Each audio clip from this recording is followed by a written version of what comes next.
No nii, olen jälle laivis ja ootan meie tänast külalist, kes on Reelika Ojakivi. Ja tänase laivi teema on meil kuidas juurutada uut harjumust. Mina näen, Reelika, et sina oled juba siin, et siis ole hea ja ma näen, et sina saatsid ka requesti. Kohe loodame, et Instagram teeb meiega koostööd. Mõnikord ei taha ta seda nii hästi teha. Vaatame, mina aktseptisin sinu requesti.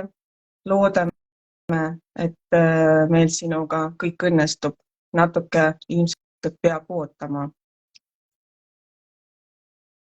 Nii, vaatame veel kord.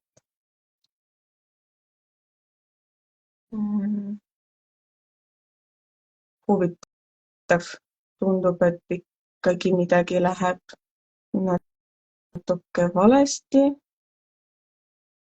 Aga vaatame, äkki õnnestub, sest mina praegu kinnitan, aga nagu midagi ei toimu.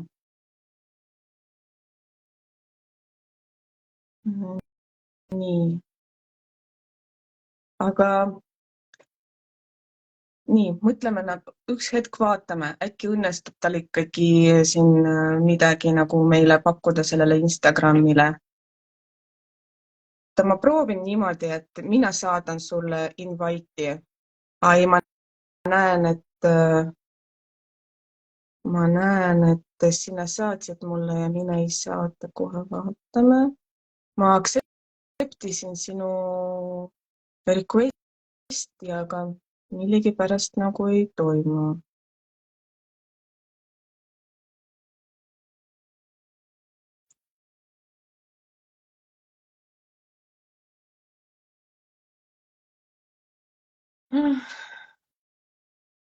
Jah, see Instagram on viimasel ajal teeb igasuguseid imelikke asju.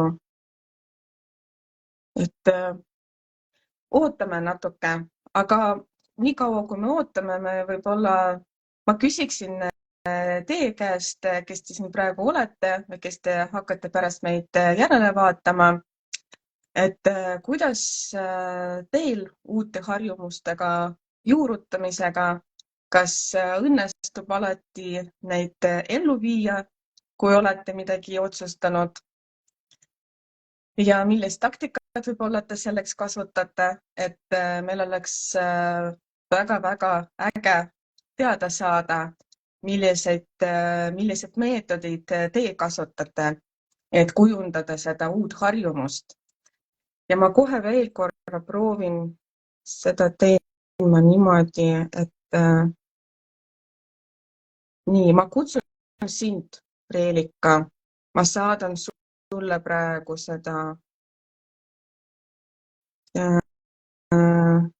Nii, ma kohe saadan sulle selle kutse, et sina saaksid aktseptida seda. Nii, ma saatsin sulle, ootame natuke, kas ta teeb midagi.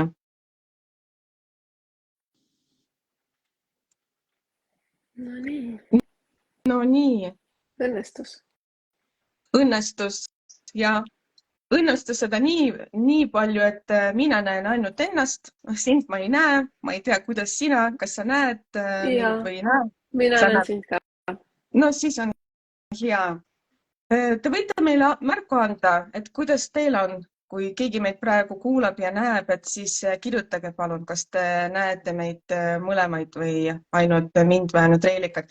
Aga ma usun, et sellega on niimoodi, et kui sina näed mind ja näed ennast, siis sellega on korras, sest ma ei tea, mis Instagramil viimasel ajal mingisugused probleemid, aga las olla. Hakkame pihta, on ju? Meie tänase laivi teema on, kuidas juurutada uut harjumust ja teeme kõigepealt sellise tutvumise ja mina pakun sulle, et sina võid alustada, et räägi palun, et kes sa oled, kust sa tuled ja kuidas sa saad kasulik olla. Ja tere kõikidele vaatajatele ja järgivaatajatele. Mina olen Reelika Ojakivi, olen juhtimiscoach ja koolitaja ja minu selliseks üheks südameteemaks on sealhulgas harjumused, harjumuste kujundamine ja siis kuidas siis igapäevaselt need harjumused saavad meid päriselt toetada. Tulenevalt siis minu enda isiklikust kogemusest, eks meil kõigil ole seda kogemust, aga mul on kuidagi selline 3-aastane igapäevane praktiseerimise kogemus endal olemas ja versus siis see aeg, kui ma ei ole absoluutselt ennast toetavate harjumuste peale tähelepanu pööranud. Mul on see kogemus, et kuidas on elada siis, kui ei ole neid toetavaid harjumusi ja kuidas on elada siis, kui need toetavad harjumused on. Ja kogu siis see juurutamise protsess seal ka veel juures. Aitäh! Mina siis räägin enda kohta, et mina olen Valeria Siirant, olen life coach ja minu põhiline praegu sihtrühm, eesmärk, mina püüan toetada avalikus sektoris töötavad naisi, kes võib-olla tunnevad enda elus sellist väsitavat seisakut, kel ei ole julgust ega oskust sellest välja astuda. Et ma ise olen seda kogenud. Mul oli ka elus selline periood, et kui ma tundsin, et ma tahan midagi uut teha, aga näiteks ma ei teadnud täpselt, mida ma tahan teha ja tol hetkel mind aitas ka coaching, et sellest olukorrast välja astuda ja minu tee oligi selline, et mina otsustasin, mina tahan ka ise coach'ina seda nagu teenust ja seda abi pakkuda. Aga hakkame siis rääkima meie tänasest teemast ja ma küsin siis ka, ma olen juba seda küsimust küsinud meie vaatajate käest, et sa ise, Reelika, ütlesid, et sul oli periood, kui sul ei olnud sellised ennast toetavad harjumusi ja sul on praegu periood, kus sul on ennast toetavad harjumused olemas. Ja ma küsin ka meie vaatajate käest, kuidas teil on, milline periood teie elus praegu on? Kas teil on antud etapil toetavad harjumused või ei ole? Et kui on, siis olge head, pange palun siia plussi kommentaaridesse. Kui ei ole, siis pange miinused. Ja sinuga võime siis alustagi niimoodi, et just täna hommikul rääkisin oma sõbrannadega, kolleegidega sel teemal, et varsti on juba uus aasta ja sellega kaasnevad tavaliselt sellised kombed, et me annamegi endale uued lubadused, et mida kõike me hakkame uuel aastal tegema ja paratamatult reaalsus on ikkagi selline, et võib-olla esimest nädalat tõesti midagi teed, aga pärast ikkagi jäetakse seda kõik pooleli, ehk siis seda uut harjumust tegelikult ei olegi. Et kuidas sina lähened, Reelika, et kui sa tahad need uusi harjumusi kujundada, mis on sinu meetod või mingi konkreetne metoodika, mida sa tahaksid meiega jagada? Ja et võib-olla esimene aspekt, mille välja tooks, on see, et võtta üks harjumus korraga ette. Et mitte väga palju harjumusi võib liiga paljuks osutuda. See oleks võib-olla esimene tähelepanek, aga selline kõige põhjapanevam on minu arvates ikkagi see, et mille pärast sa seda üldse tahad, mis see sinu miks on, miks see uus harjumus sinu jaoks oluline on, miks sa seda muudatust tahad, mida see sulle andma peaks, mis muutust sa oma elus tahad saavutada sellega, et mis see sinu miks on. See on üks asi ja teine asi on see, et lisaks sellele miksile on vaja ka otsust, sellist sisemist otsust, et ma nüüd otsustan, et vot nüüd ma hakkan peale. Et see ei ole see väline surve või et kellegiga kaasa minemine, et tore oleks, vaid see on päriselt minu enda otsus. Mina nüüd olen otsustanud nii. Ja sealt edasi on vaja usku sellesse, et ma päriselt saan sellega hakkama, ma päriselt teen selle ära. ja siis tuleb lihtsalt pihta hakata, et tihti inimesed teavad, miks nad midagi tahavad, nad võib-olla isegi usuvad sellesse, aga nad lihtsalt ei hakka pihta. Et see on ka väga oluline, lihtsalt alustada, et parim aeg on nüüd ja kohe, et seda kõige ideaalsemat hetke võibki jääda ootama. Ja sealt edasi oleks hästi hea teha selliseid väikeseid samme. Mitte võtta liiga suurt ampsu korraga ette. Mulle meeldib hästi see maratoni jooksmise näide, et kui sa tahad minna maratoni jooksma, siis sa ei alusta oma esimest jooksutrenni sellega, et sa jooksedki maratoni distantsi läbi, vaid võib-olla esimene samm on üldse selles, et sa otsid need jooksuriided välja, vaatad, kas su jalanõud olemas on, sätid need valmis. Võib-olla see järgmine etapp on see, et sa paned need riided selga, jalanõud jalga ja lähed lihtsalt välja. Sealt edasi võib-olla lihtsalt kõnnid natukene nendega, siis hakkad väikseid distantse jooksma. Et iga harjumuse kujundamine võtabki niimoodi etapiliselt aega ja on vaja kordusi. On vaja tekitada endale kordusi, sest mida rohkem sa midagi kordad, seda harjumuspäraseks see saab. Sellepärast on ka väga keeruline meil lahti lasta nendest harjumustest, mis meid ei toeta, sest me oleme neid nii palju kordi oma elus teinud, et need on nii harjumuspärased, need tulevad automaatselt. Et kuidas siis nüüd selle uue harjumusega tekitada sama palju kordi, et see samamoodi automaatseks kujuneks. Ja kui sa siis neid samme hakkad astuma, siis märka neid edusamme, märka seda, kuhu sa oma teekonnal jõudnud oled ja tähista neid väikeseid võite. Tee see teekonnal olemine enda jaoks mõnusaks kogemuseks, et ära jää ainult seda ühte kaugemat sihti taga ajama seda, sellel samal näitel siis seda maratoni jooksuvõistlust, vaid naudi seda teekonda selleni, sest et minu arvates ongi olulisem see teekonnal olemine, see siht selle soovitu suunas, kui siis see, et sa oled selle kuidagi kätte saanud. Et võib-olla see aitab ka siis sellel järjel püsida selle harjumuse kujundamise teekonnal. Need oleks võib-olla sellised hästi üldiselt öeldes sellised sammud, mis kõlavad hästi lihtsalt, hästi loogiliselt, aga see trikk ongi selles, et neid tuleb päriselt praktiseerida sellisena, mitte lihtsalt jääda selle teadmise tasandile, vaid minna praktikasse. Jah, olen sinuga täitsa nõus ja see, mis sa praegu ütlesid, ma natuke peegeldan võib-olla seda ja kordan ka meie kuulajatele, ehk siis tegelikult peab otsustama, miks sa seda tahad. On ju niimoodi, et nagu sa õigesti ütlesid, et mitte et sellepärast, et keegi survestab sind, mitte sellepärast, et keegi teeb ja sina mõtled, oleks äge ka. See võib ka olla tegelikult mingil määral selline motivaator, aga ta ei ole võib-olla nagu selles mõttes jätkusuutlik, et mingil hetkel sa võib-olla kaotad seda nagu huvi, kuna see ei olnud päriselt sinu soov, ehk siis jah, leia seda miksi enda jaoks, miks see on sinu jaoks oluline, miks sa seda tahad teha. Ja see teine asi, mis sa ütlesid ja millega ma olen sinuga täitsa nõus ja enda nahal olen ka seda kogenud, et inimesed ja ka mina tegelikult olen pannud endale liiga palju eesmärke. Ehk siis erinevates eluvaldkondades erinevad eesmärgid ja hakkabki selle nagu rööprähklemine, et ma ei tea, näiteks karjääris ma tahan midagi saavutada, siis ma tahan midagi võib-olla eraelus muuta. Ja see tõesti, see viibki seda nagu fookust nii-öelda paigalt ära ja mõned asjad, nad lihtsalt ununevad sul, kuna sa püüadki nagu kõike korraga teha.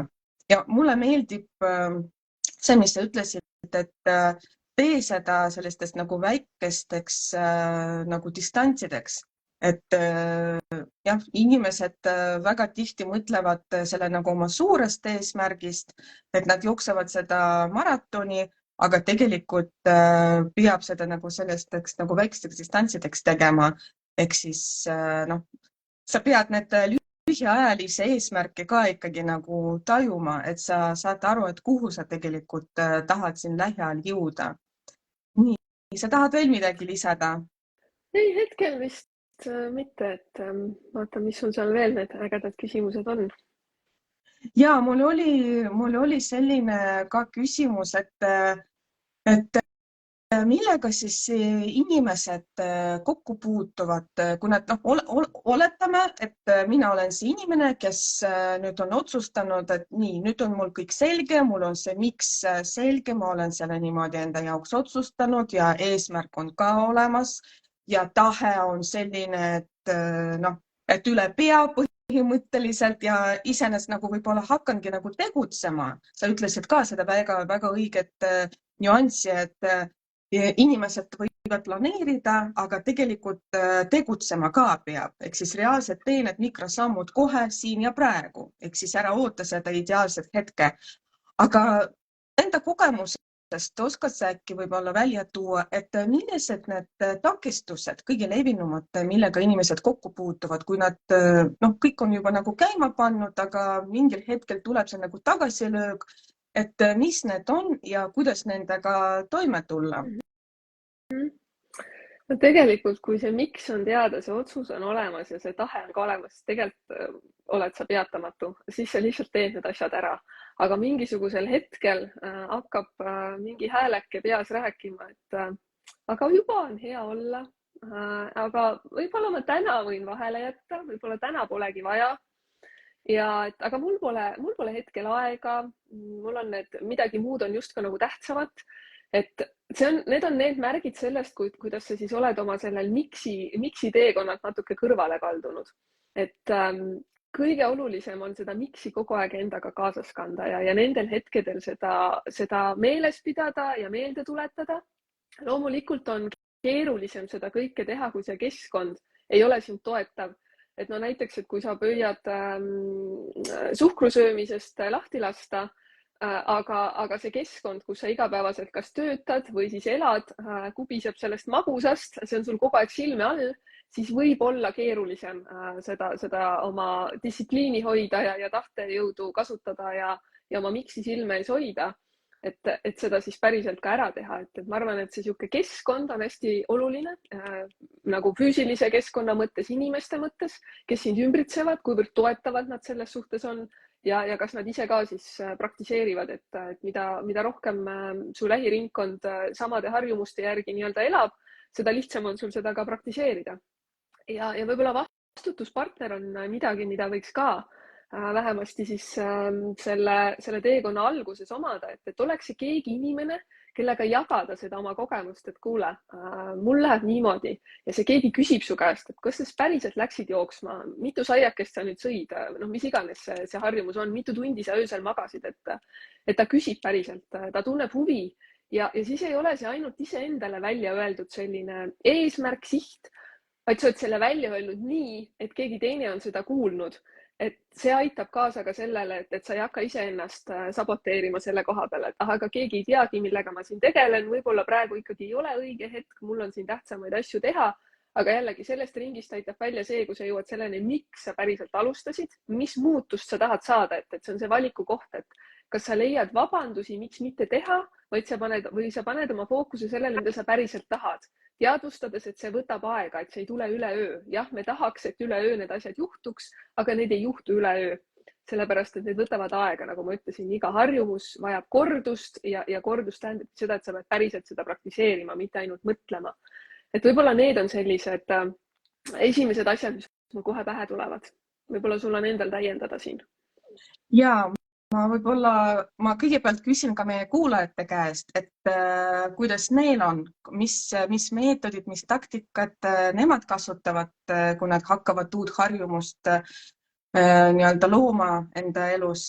Ja see, mis sina ütlesid praegu, see vastutuspartner, just täna juhtus mul selline huvitav olukord, et ma kuulasin ühte koolitust ja seal räägiti sellest meetodist ka. Ja see vastutuspartner, see, mis sina ütlesid, väga tegelikult toimiv asi ja seal olid ka toodud sellised väga huvitavad näided, et piltlikult öeldes näiteks niimoodi, sa võidki kokku leppida, ütleme näiteks sõbraga või sõbrannaga või ükskõik kellega näiteks, et oletame, et sina loobud ja sina ei söö nüüd näiteks suhkrut. Üldse ei söö magusad ja iga kord, kui sa patustad, kui sa teed midagi, siis sa maksad talle mingid summad, mis sinu jaoks oleks see on nagu mitte 2 eurot, noh, ise võid valida 20 eurot, 50 eurot ja see pidi ka tegelikult hästi toimiv meetod olema. Ja see inimene, kes rääkis sellest, kuidas see teda aitas, siis see teda väga selles mõttes mõjutas ja motiveeris, et sa oledki oma nii-öelda sõna peremees ja sa tead, et kui sina patustad, sina siis maksad oma sellele vastutuspartnerile mingi teatud summa ja see ka tegelikult sind motiveerib natuke rohkem selle nagu rajale püsida. Ja siis mul oleks ka veel teine küsimus, Reelika, sa ütlesid, et ma olen sinuga täitsa nõus, et uut harjumust see peab muutma nagu sinu rutiiniks, sa pead seda lihtsalt hakkama tegema, et mitu kordi peab tegema, tekiks mul küsimus võib-olla siin kohas, et see tekiks juba selles mõttes nagu minu harjumuseks, mitu päeva või mitu korda päevas, kuidas sellega on? Ma arvan, et siin ei ole seda ühest vastust, et mitu korda seda kordust peab tegema, et see oleneb hästi palju ka sellest harjumusest endast, et mida sa siis päriselt soovid enda uueks harjumuseks või toetavaks harjumuseks siis saada. Ja võib-olla sellest konkreetsest arvust ongi lihtsam olulisem see, et neid korduseid lihtsalt oleks. Et anda aega ja ruumi selleks ja teadagi seda, et see ühel hetkel lihtsalt muutub. Ja võib-olla aitab ka see, et kui mõelda sellele, et kuidas ma saan selle teha enda jaoks nii lihtsaks, nii mugavaks, et mul ei ole võimalik seda mitte teha. No näiteks, et kui sa tahad juurutada harjumust, et ma loen raamatut, siis pane see raamat valmis sellesse kohta, kus sa mõtled, et mis ajaliselt, kus sa võiksid seda lugeda. Sest et kui see raamat jääb sinna riiulisse, siis päevad lähevad mööda, nädalad lähevad mööda ja sa ei ole võtnud seda raamatut sealt riiulist, sa pole seda enda jaoks lihtsaks teinud. Ja alustada tõesti nende väikeste sammudega, et kas või nagu sellel hetkel, kui sa pesed hambaid, hambapesu on harjumus, mis enamus inimestel meil on juba olemas, poogi nende heade harjumuste külge midagi uut, näiteks seesama raamatu lugemise näide, et alusta sellest, et niikaua kui sa pesed hambaid, sa loed 2 lehekülge raamatust. Sa ei peagi rohkemast alustama, alusta sellest 2 leheküljest, kas siis hommikul või õhtul või hommikul ja õhtul. Et siis sa saad juba kokku arvutada, et mitu lehekülge sa raamatut saad läbi lugeda ja mitu raamatut, kui sa 2 lehekülge näiteks päevas loed. Versus see, et sa jääd ootama seda hetke, et ma hakkan raamatut lugema siis, kui mul on nii palju aega, et ma saan, ma ei tea, terve raamatu korraga läbi lugeda. No ei teki seda hetke. Terves aastas võib-olla ei teki seda hetke, et sul on päriselt aega niimoodi lugeda. Et hästi väikesteks sammudeks ja järjepidevalt seda teha. Et ma arvan, et see järjepidevus on olulisem kui see, et aga mitu päeva ma nüüd siis pean täis tegema seda, et siis tekiks see tunne, et nüüd mul on harjumus. Ühel hetkel sa lihtsalt tunned selle ära, sa tunned ära selle oma kehas, et see ei ole enam see koht, et sa pead seda kuidagi valima, vaid sa päriselt tahad seda teha, sest sa märkad seda kasutegurit endale.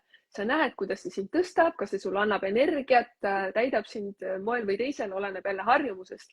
Aga sa saad aru, et sa tahad seda teha ja sa tahad seda mitte jätta tegemata. Võib-olla sellega, kui sa küsisid, et mitu korda, mul tuli see mõte, et on inimesi, kelle puhul aitab see, kui nad track ivad oma harjumuste tegemist, et kas panevad kuskile äppi kirja iga päev, et mida nad siis tegid.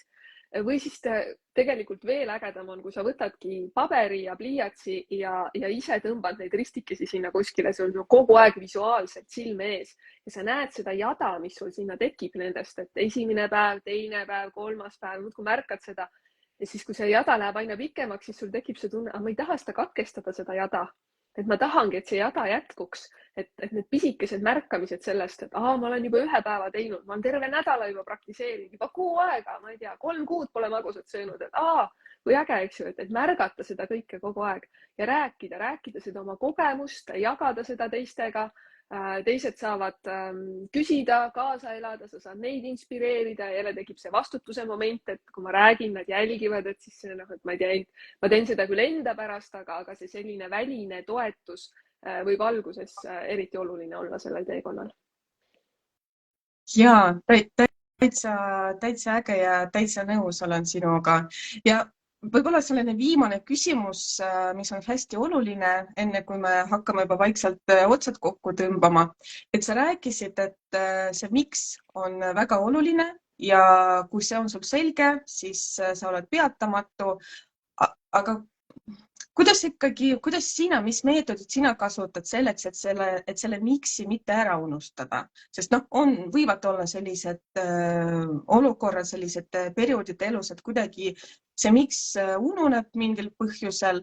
Et mida sina teed, et kuidas sa endale meelde tuletad seda miksi, kas sa kuidagi visualiseerid võib-olla või paned endale lihtsalt kirja, et kuidas sa toetad seda? Mul on kaks reeglit nendel hetkedel, kui ma tunnen, et no tuleb see tunne, et ei tea, ei viitsi, ei taha, niigi on hea olla, siis esimene reegel on see, et üks kord võib vahele jätta, 2 korda mitte. Et kui tõesti on see tunne kuidagi peal ja see harjumus on juba kujunenud, siis 1 korra võib vahele jätta, aga kui sa jätad 2 korda vahele, 3 korda, siis sa justkui nagu alustad algusest, et sa teed selle protsessi enda jaoks palju raskemaks. See on mu esimene reegel. Ja teine, mis võib-olla isegi tuleb enne seda esimest, mis ma ütlesin, on see, et ma ütlen endale, ma teen sellise kokkuleppe, et kui ma ei jõua teha seda või ma ei jaksa, see tunne on selline, et ma ei jaksa teha seda, mida ma tahan. No näiteks, et mul on kokkulepe endaga, et minu hea harjumus on, ma ei tea, hommikuti 25 minutit trenni, siis mõtlen, et okei, praegu on tunne, et tahaks vahele jätta, aga vahele ei taha jätta. Ma teen siis, ma justkui valin nagu pehmema või lühema versiooni, justkui räägin ennast sisse sellega, et ma ikkagi hakkaks tegema. Aga kui ma juba pihta hakkan, siis enamus juhtudest ma saan juba seda energiat sealt, mille pärast mul üldse seda trenni vaja teha on. Ja ma ei lõpeta seda varem ära, ma ei tee seda kergemat versiooni. Aga lihtsalt see, et kuidas sa ennast natukene niimoodi justkui nagu lubada, aga siis, kui sa juba seda tegevust teed, siis sul tuleb meelde see, mille pärast sa seda teed. Siis sa tegelikult teed selle lõpuni. Ja see on ka see, mis aitab seda miksi meeles hoida, et nendel hetkedel, kui tõesti ongi seda, mille pärast ma siis praegu ei taha, et ma ju tean, milleks see nagu hea on, et mis asi see siis on. Ja siis ma saangi aru, et nendel hetkedel, eriti nendel hetkedel, kui ma teha ei taha, on seda kõige rohkem vaja teha. Sest et nendel hetkedel tihti tahab see tähelepanu minna mujale, justkui nagu, et fookuse peaks panema mujale, et keegi teine mingisugused tööülesanded, mingid kohtumised, kokkulepped justkui nagu on olulisemad sellest ajast, mis siis anda iseendale nende heade harjumuste praktiseerimiseks. Aga ma tean lihtsalt seda, et ainult tänu sellele, et mul need head harjumused olemas on, need toetavad harjumused, ainult tänu sellele ma jaksan, mul on energiat, mul on hea tuju, mul on hea olla. Ja kui ma jätan sellel hetkel, kui mul on hea olla, need harjumused tegemata, alguses see kannab, aga siis tuleb väga suur tagasilangus ja ma alustan justkui nullist seda teekonna ülesehitamist. Lihtsam on teha seda stabiilselt, igapäevaselt ja tunda ennast igapäevaselt hästi, et mitte käia nendel Ameerika mägedel, et kord on hea olla, siis jälle ei ole hea olla. Et seda endale lihtsalt meelde tuletada, et see on see minu enda isiklik kogemus sellest, proovides nii, proovides naa, et siis tuleb meelde, need küsimused tulevad meelde, need vastused tulevad meelde ja loomulikult on see kogemus ka sellest, et kui jääbki 4 päeva vahele ja ma tean, et see enesetunne, see kukubki selle 4 päevaga ja sealt jälle ennast üles ehitada, see võtab jälle omakorda vähemasti 4 päeva aega versus see, et ma igas päevas leian need hetked, sest et kes siis teine ennast prioritiseerib, esikohale seab, kui mitte mina ise. See on minu enda aeg iseendale, iseenda väärtustamine, iseenda armastamine, sellest saab kõik alguse. Ja sellel positiivsel noodil teeksime sellise lühike kokkuvõtte, et kõigepealt peab siis otsustama, miks sa seda teed, peab siis alustama sellistest väikestest sammudest, peab tekitama seda rutiini ja peab siis seda, nagu sa ütlesid, et see, mida sa tahad teha, seda harjumust, mida sa tahad luua, et teha seda enda jaoks võimalikult lihtsaks, et see oleks nagu kättesaadav sinu jaoks. Ja mis veel see seal oli? Et kui sa toetav keskkond ja kui mingil hetkel sa tunned ikkagi, et sa ei jaksa, et võivad olla sellised momendid siis, nagu sa ütlesid ja ise jagasid seda meetodit, et teed kas või sellise nagu kergema variandi, et sa lähed ikkagi trenni ja teed seda kergema variandi, aga tavaliselt jah, ma olen sinuga täitsa nõus. Kõige raskem harjutus jõusaalis on jõuda jõusaali, et siis kui sa oled juba näiteks sinna jõudnud, siis tuleb see energia ja kus sina oled juba alustanud seda tegevust, siis tavaliselt see energiaga tekib juurde ja sina tahad selle ikkagi nagu lõpuni ära teha. Et ma arvan, et me võime praeguseks ära lõpetada. Et need, kes pärast järele kuulavad meid, et võite ka kommenteerida, et millised meetodeid teie kasutate, mis teid on aidanud, mis võib-olla ei ole aidanud, et hea meelega kuulaksime ka teie kommentaare, et loeksime neid läbi ja kui on küsimusi, siis kindlasti kirjutage. Hea meelega Reelikaga vastame ka teie küsimustele. Aga aitäh sulle, Reelika, ja ilusat päeva! Aitäh kõigile!